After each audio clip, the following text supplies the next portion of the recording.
Hey everybody, this is the Stuff I Heard podcast, and I'm your host, Josh Peak. And put the cans on my head, and here we go. Hey everybody, so today happens to be Saturday, the 20th of July, 2019. I always do this date thing, and I know you guys are like, God, does he ever get tired of doing that? Yeah, actually I do. But I don't want to repeat myself, and I don't want people to go, why are you talking about that? This is 3 years later, blah, blah, blah. You know what I mean?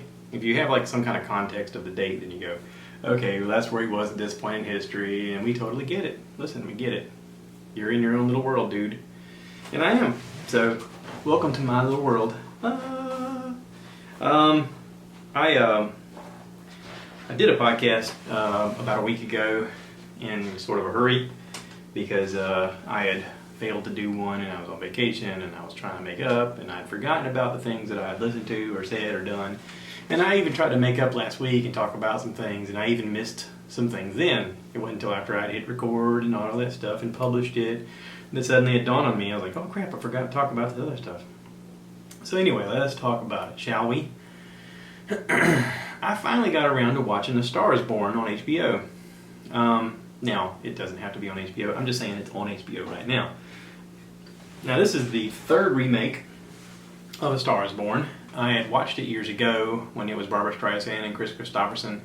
And, you know, I remember people saying that they really liked the movie, and as a kid I watched it, and it was too grown up for me, but I watched it, and even then I thought, eh. But now I watched this one, and I was really impressed. I was impressed by Bradley Cooper. I was impressed by Lady Gaga. Of course, it's hard to be impressed by an actual recording artist that they can make music.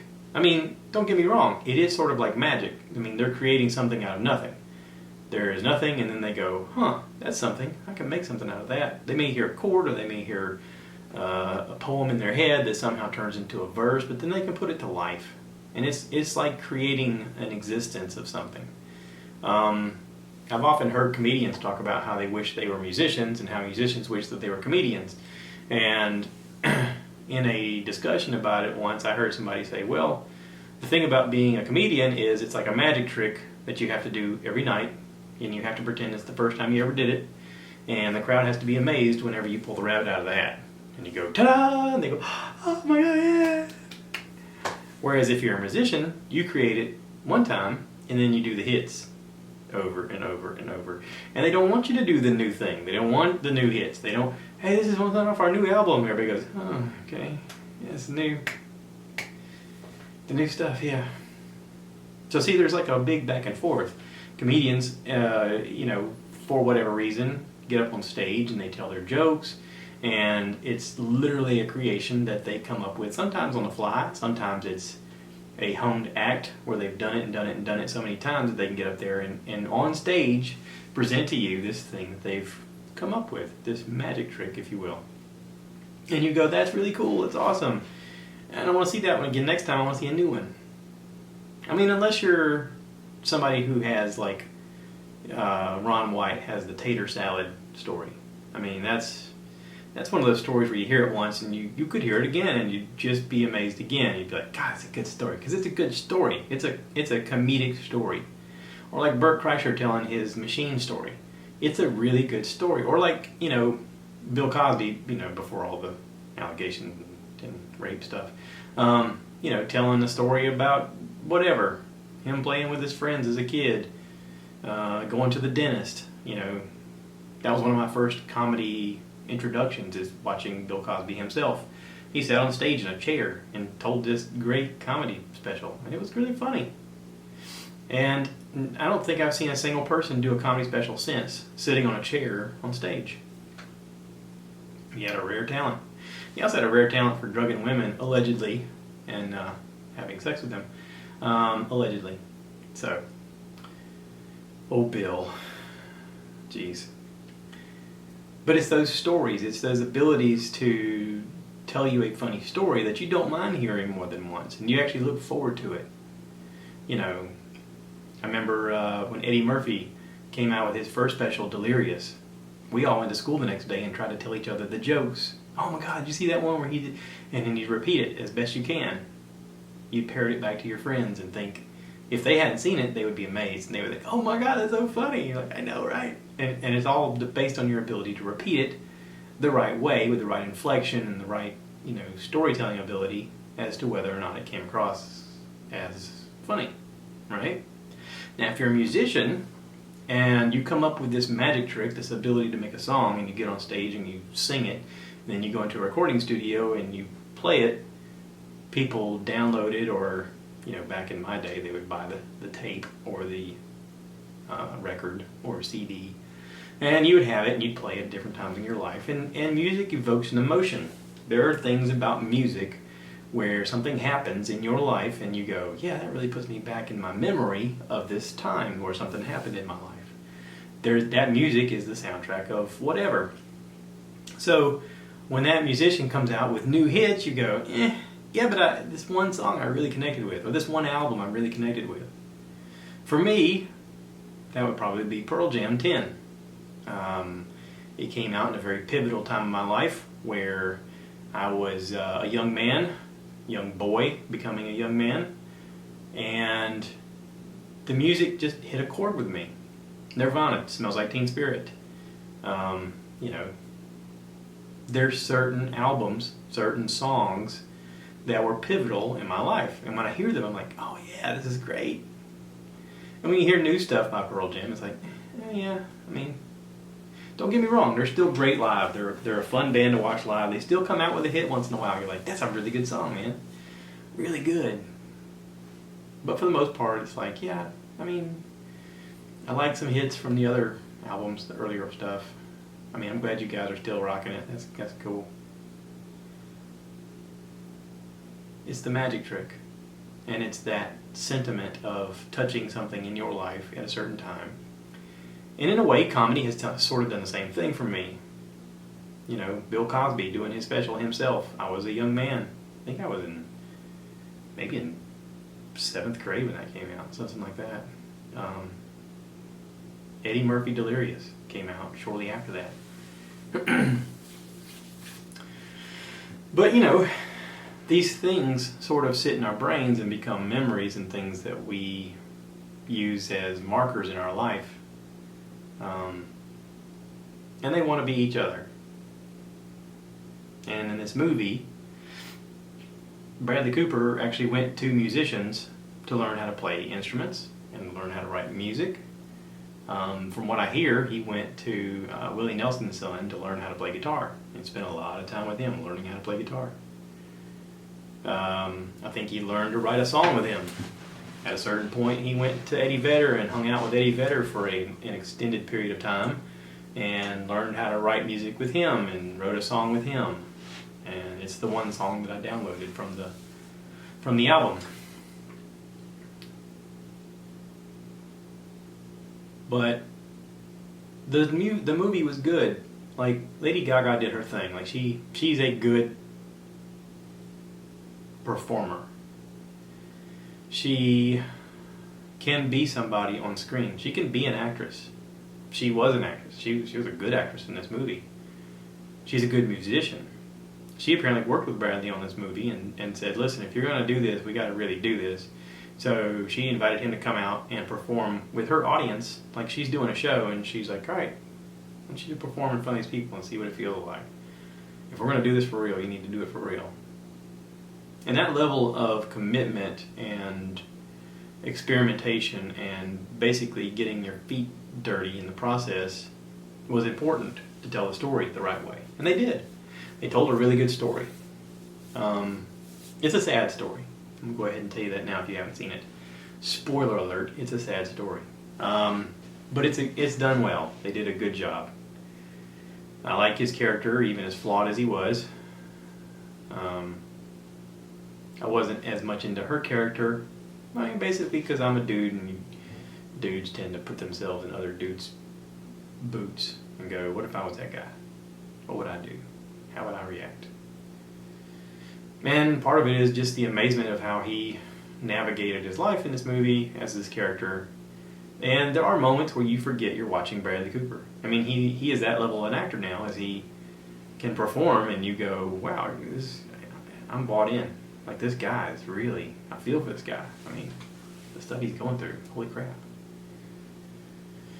And he does a good job. I said that last week when I watched the movie Burnt. He does a good job.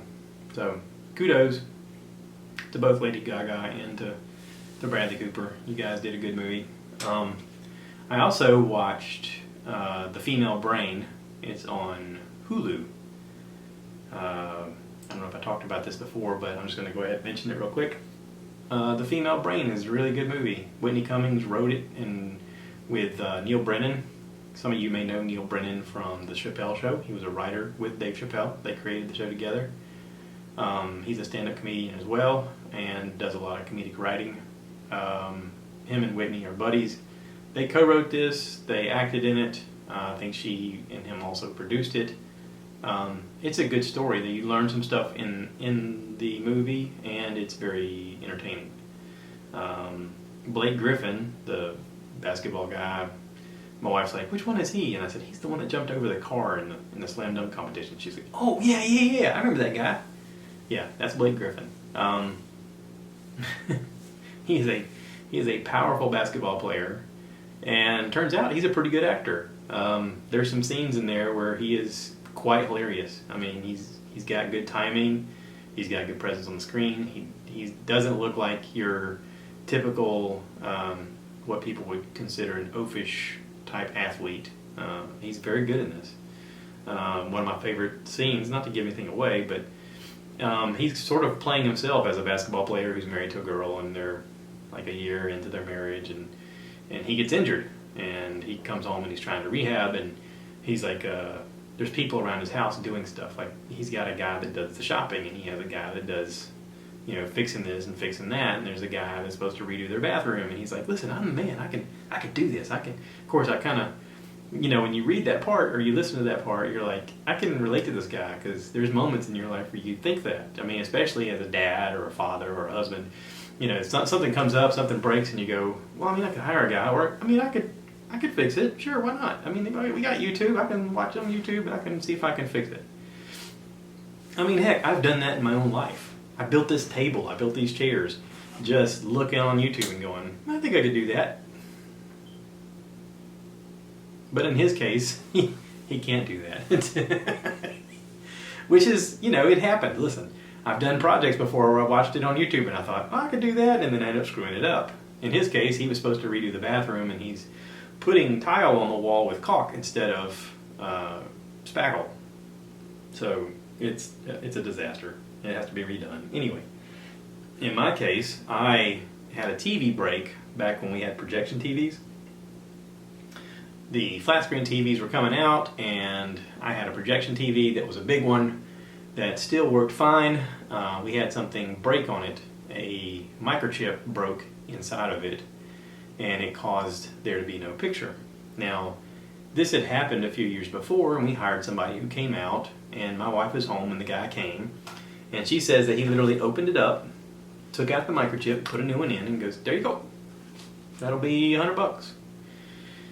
And when she explained that to me, I thought, well, that sounds doable. And I went online to see if I could find some videos, and I found some videos of people opening it up, and they looked at the circuit board, and there's a little microchip. You just pull the other microchip out, and you put a new one in, and that's supposed to fix it. And I was like, okay, I could do that. I got confidence I could do that. So I went online, and I found that little microchip for like $20, and I was like, I can't believe they charged $100 for this guy just to take this one little piece out and put it back in. So I ordered this thing, $20, it comes in the mail, I'm all excited, I'm like, here we go, I'm going to do this thing. My wife was at work, I opened it up, I could see the little circuit board, found the little microchip, went to pull it out, and when I did, the motherboard broke in half. And I went, oh no. So this ended up in a conversation of me calling my wife and saying, well, I got good news and bad news. And she's like, okay, what's the bad news? And I said, well, the bad news is we got a really heavy doorstop now. The good news is you get a new TV. She's like, oh, great. So, and that happened shortly after we moved into this house. That was, 12 years ago, I think. Yeah, 12 years ago. So anyway, not everything you see on YouTube is totally doable at home. I'm just saying. If you're not, electrically inclined to do that kind of stuff, yeah, might want to just hire the guy. Or, just go ahead and think in your brain, I'm going to try to fix it, but I may end up having to just buy a new one, which is kind of what I did in that process. I kind of knew things could go wrong ahead of time. So when it broke, I wasn't totally surprised, but I was disappointed. And I'm sure Blake Griffin's character in this thing was like, I can do this. And then his wife's going, what are you doing? I'm caulking the wall. And she's like, no, that's not how you do it. He's like, yeah. The guy does it on the video. She's like, no, it's not. He uses grout, not caulk. Anyway, good movie. It's fun. It's funny. It's done well. Kudos to Neil Brennan and Whitney Cummings. Y'all put a masterpiece out there. And not a lot of people talk about it. It's kind of a hidden gem. I want to talk a minute about HBO with their show Big Little Lies. Now, Big Little Lies, this is the second season. This season, Meryl Streep is on there, and there appears to be 7 episodes. Now, 6 of them are out. The 7th one comes out tomorrow. And it is a powerful show. It is intense. There are top-rated actresses in this that are incredible. It is shot well. It is acted well. It is amazing. And then you add Meryl Streep to it. Holy crap. I mean, geez.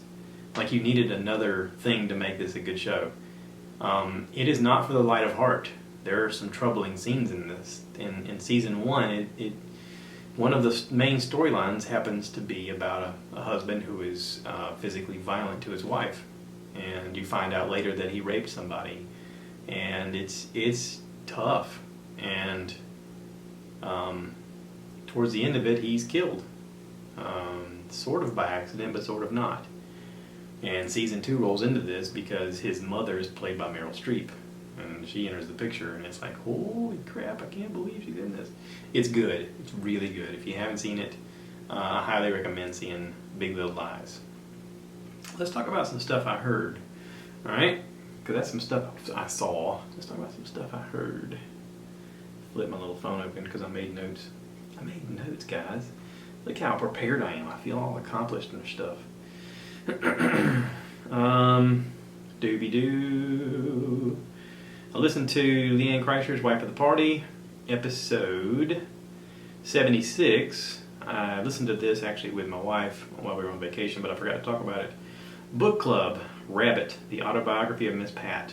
Now, I've heard Miss Pat on different podcasts before, on Joe Rogan's, on Bert Kreischer's, and she's a female black comedian from Atlanta who, as a young lady, had 2 kids before the age of 15, 16, was pregnant with her 3rd, had an abortion. She was going through a rough time in her life where she had to sell drugs, and she got shot twice.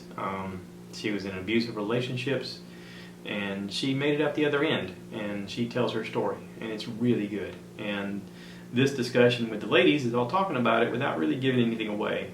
I highly recommend, if you're interested in Miss Pat, listen to some podcasts with her in it, and you're going to be fascinated. And these ladies all say that the book was an easy read. It was like 200 plus pages, but they read it in a day. My wife looked online. The book is like $10. You could probably download it and read it in a day. I mean, apparently it's a very easy read, very quick read. Then the next episode was episode 77 of Wife of the Party, first year of high school with Georgia and Tatum. Now, Georgia's her daughter, and Tatum, I guess, is one of her best friends. Tatum has got a really good speaking voice. She articulates very well the thoughts in her head, and she's an overachiever when it comes to all of the different sports that she plays, and she's impressive. Georgia's getting much more comfortable on the microphone. You can tell that she has been doing this enough times that she's formulating her thoughts better, and she's more comfortable hearing her own voice. And it's a good podcast. Listen, it's a mom with her daughter and her daughter's friend, and it's good. It's really good. I listened to. I talked about listening to Bert Kreischer episode 352 with Daniel Sloss. That gets good. I listened to the rest of it. They talked a lot about doing a podcast coming up with Daniel Sloss's buddy. They're going to do a drinking podcast. And this may be like a companion podcast where you listen to it and you drink as well. I'm sure that's coming out soon. That'll be a fun one to watch on YouTube, like have on in the background if you and your buddies want to watch it and listen to it. Inside of You with Michael Rosenbaum. I listened to a couple of episodes. I listened to him talk to episode 66 came out this past Tuesday. Beverly D'Angelo, fascinating woman. I had no idea the stuff that she had done in her life. She talks about being a hippie. She talks about living in communes. She talked about going overseas and living in Italy and in Canada, and her relationship to Al Pacino. And it's a fascinating conversation. She apparently has twin boys with Al. They are raising the kids together, even though they're not together. Fascinating lady. Then I went back one week and listened to episode 65, Rainn Wilson. He is from The Office. I guess he plays a character called Dwight. People are familiar with. I didn't watch The Office. I tried to watch The Office, but it's unwatchable. I mean, I know there's a lot of people who are super fans because they were apparently popular. They were out for like 9 seasons. But I can't even get to the first season. I really can't. I'm watching episode after episode thinking, this is garbage. When does this pick up? And everybody's like, oh, you got to make it through the first season. And I'm like, that's a big commitment for something that sucks.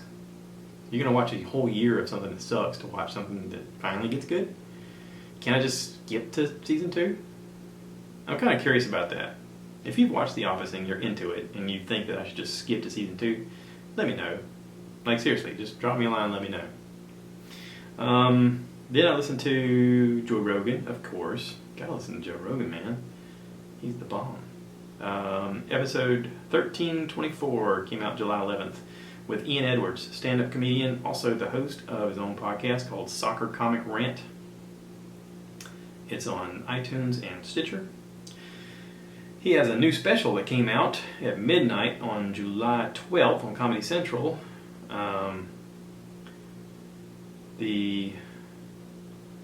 Apparently his special was produced by Bill Burr, and it's a Bill Burr Presents Ian Talk. Ideas Not Worth Spreading. They said that it's done like a TED Talk. It came out at midnight on the 12th, so it was like midnight, but officially the 13th as soon as like minute 1 starts. Yeah, I don't know where that came up, but anyway, I guess you can find it online. I haven't found it yet. I haven't actually looked for it. I haven't had time. But Ian Edwards is a funny comedian. I've seen him open up for Joe Rogan before. I listened to him on the Bertcast recently. He's a fascinating guy. Talks about being from London and from Jamaica and his transition to live in America and writing on different shows, becoming friends with Dave Chappelle and stuff like that. He has opened up for Joe for years. He's a funny comedian, and he's getting better. Usually if you're a writer, you don't spend much time on stage, but he's making the transition and he's doing it. So kudos to him. I'm clearing stuff off my page here by accident. See, this is what happens when you try to multitask.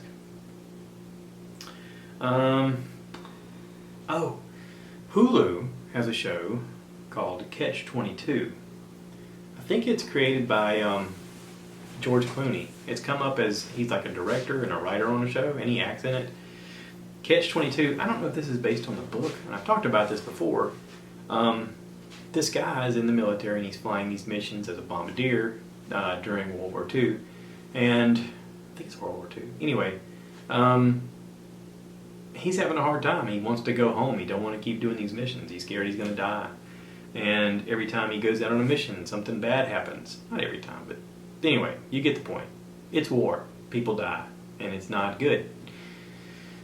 And he's losing his mind. And he's trying to navigate this whole thing, and it's intense. Like, the first few episodes are goofy and funny, and George Clooney plays this stupid military general or colonel or something, and he has this obsession with them marching and being in tight formations. It's so stupid. It reminds me a lot of the military, though. When I was in the Marine Corps, you always had that one guy who always thought marching was the most important thing, and it's like, dude, just shut up. This has nothing to do with my job. This has nothing to do with anything other than appearances. And you kind of get that from this character. It's interesting, though. It's a good show. I finished the whole season. I didn't watch it all in one sitting. I've been watching it kind of when I had nothing else going on. It's like, oh yeah, I keep forgetting about this show that's on Hulu. I hate watching Hulu, though, because it has commercials. But I tolerated it because I wanted to get through this because I enjoyed it. I like the main actor. The main actor's a pretty good actor. And he has a good way of portraying this character that gets you drawn in and believing in him, and believing in his struggle and his hope to somehow make it out. So anyway, go check that out. There's lots of new stuff coming out that I can't wait to see. It's just a matter of having time. Time is always an issue, right? I got a phone call today, or a text message today from somebody I work with who I've gone out before and picked up some cypress wood from him. We had cleaned up some trash trees that were holding up some trees that were dead, and they had a windstorm that apparently blew these trees down, and he went out and cut them up today. He's like, hey, are you interested in some wood? And I'm like, I kind of am. I mean, I'm doing this project in my garage, and it would be nice to have some more wood to do in the future, but at a certain point, you know, when is this going to be enough? Like, when have I done enough?